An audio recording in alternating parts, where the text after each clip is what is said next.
re, mi. Ito na po ang pizza ni Bobby. So happy.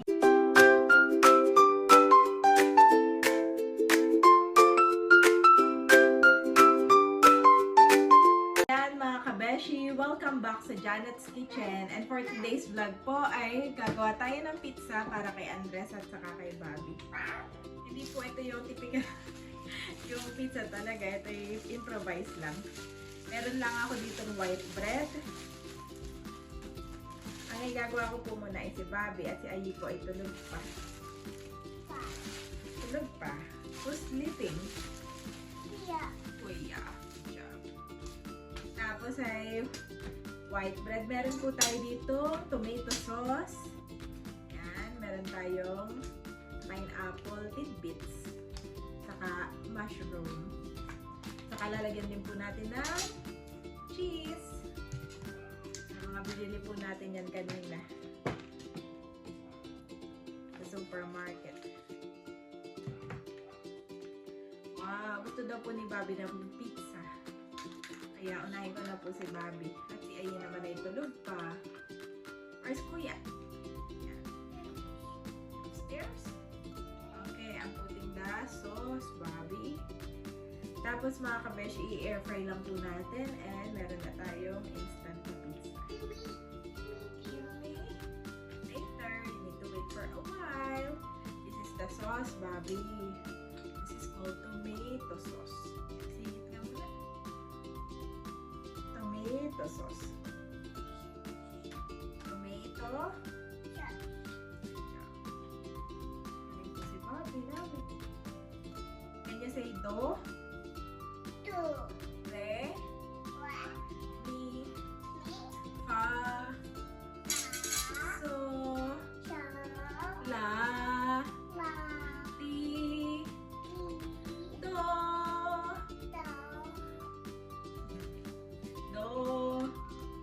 Patingin po namin ni Daddy ay singer po si Bobby. Kahit yung kanyang boses ay malagom. Tapos ay mahilig po siyang, pag nakakapanood po siya ng mga sing, nagaham siya, nagaham. Give me please. Not yet done, Bobby. I still need to put this one. This is the pineapple.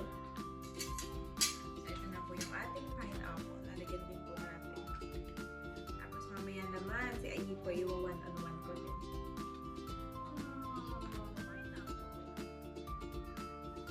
Pineapple. Wow. It's masarap. And lalagyan natin na ito pong mushroom. Dapat ito yan. Hati ang mushroom dapat.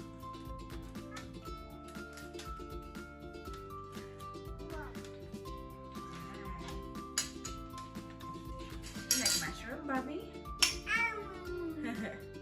Bobby, do you like yummy? Yes.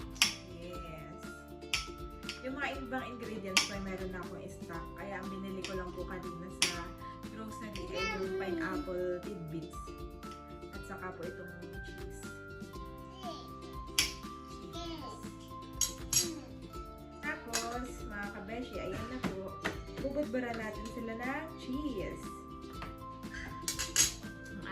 Ay bubudbara natin ng cheese.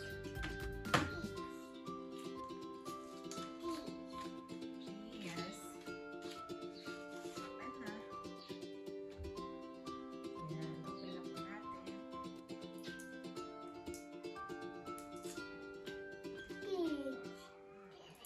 Ito lang po yung murang cheese mga kabeshi. Siguro sa supermarket po ito yung nasa 56 pesos. Cheese, Bobby. Hindi na, parang inip na inip. Ayan. Ayan. So, maglakad-lakad mamaya, Bobby. Oh, marami naglalaro po mga bata. Sabi natin magpaglaro. At, ihit na natin itong oven. Itong oven, ito ay microwave. Ito po ay laging malinis. At gamit nga po namin itong aming air fryer. So yun lang, wait lang po kami. A few minutes. Tapos mamaya naman ay paggawa natin si Daddy, si Bobby, at si Daddy, si Mama Sonia. Saka po ito sa favorite ni Daddy dahil sabi niya mabilis gawin. Siya yung isang maliit po ng ganito ay 17 pesos. Tapos matipid pa. Ganito po ay parang mga 30 pesos. Tapos ay 56. Tapos may gardenia ka na. Meron na pong pang-merienda mga kids. Do, re, mi, mi. Oh, mainit na ang air fryer box. Init. Usually po, dala-dalawa lang nilalagay ko. Oh. Tapos, another, 10 minutes. Check ko na pizza mo, baka luto na. Oh, wow! Get there na. Hot. Do not touch, ha? Ang Bobby ko understood na the concept of hot. Kaya hindi niya pwede i-touch. Wow! Ito na ating pizza, mga kabeshi. Ito na yan. Bilis lang po. Hindi po pwede matagal at baka masunog. Ito na mga isa. 2 minutes ay okay na. Wow! Pizza! At syempre, para magmukha talagang pizza, haliin natin sa 4.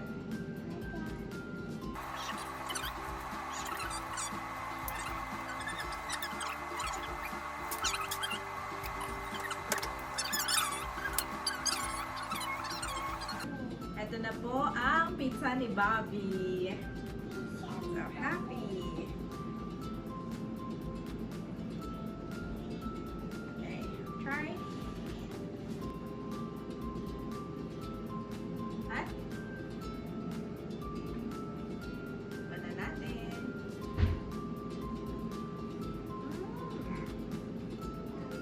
Sarap. Sakto lang. Sarap po pa pizza na talaga.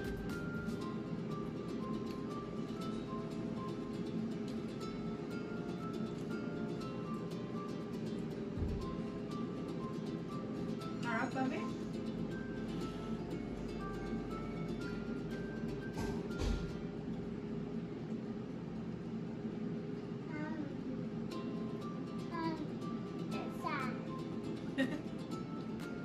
Kain po muna si Bobby. Magaling po si Bobby pagdating sa pagtikim. Saka siya po yung nako-communicate na niya yung gusto niya sabihin. Example, yummy, sarap, more, I want more.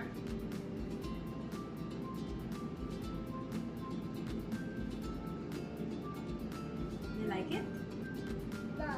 More. Isa.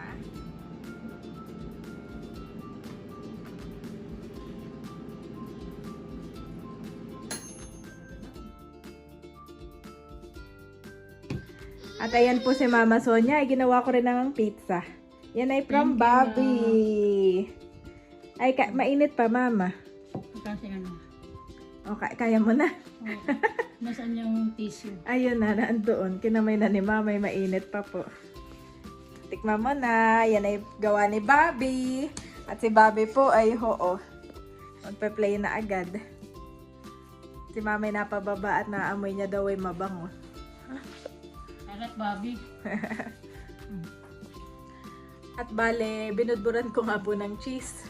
Dahil nakalimutan ko ng lagyan. Ayan. Sabi ko ito kay Mama Sonia na din. Ay, wag na subuan si Bobby. Si Bobby nakadalawa na. Opo. Ayan, no, Much ito more pa yung sa tin. mami. Kain po tayo. Dami na po pala ulit bayabas dito kay na Ate Wilma. Oh. Si Bobby po ay papasyal ko muna habang tulog ang kuya. Sinilip ko sila sa taas ay si Daddy nag-e-edit at siyang kuya ay tulog na tulog. Habang naglalakad kami, tag mulberry na ulit. Oh. Yung mga bulaklak na yung mulberry. Enjoy lang po ito. Talaga naman pati paan niya nakaganon lang at wala nang lagayan na yun.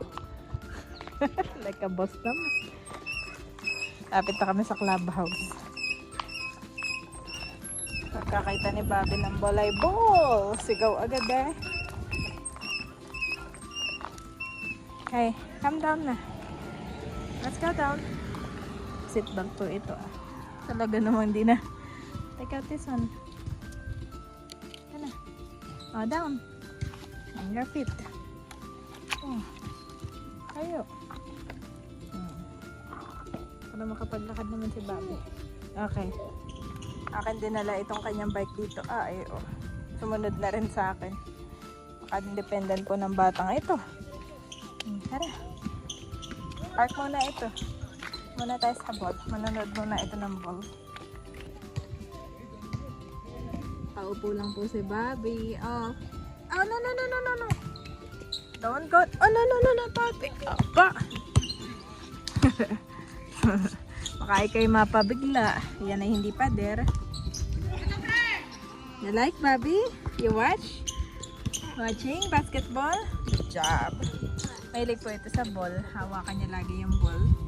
So now, Bobby knows. Bobby, are you outside? Are you happy, Bobby?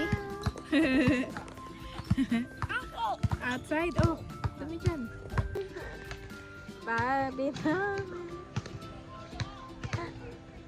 Bobby. Saan si Bobby? Where are you? Bobby, where's your bike? Where's your bike? Okay, let's go. Down muna, down. Pauwi na po kami.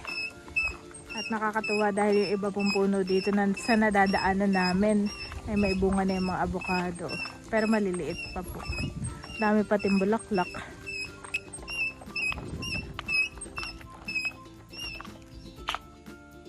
Careful. Nagpababa na at walk na lang daw siya. Kami pa ipauwi na at si kuya naman ang igagawa ko ng pizza. Nag-chat ako kay Daddy. Let's go na. Ganda po dito. Oh. Sunset na. Thank you, Lord. Sunset. Wow, ito na po si Daddy. Parang masarap yun sa'yo. Toasted. Yep. Si Andres ay iniwan ko na ang tagal ng tulog. Napagod ka ng kakansayan.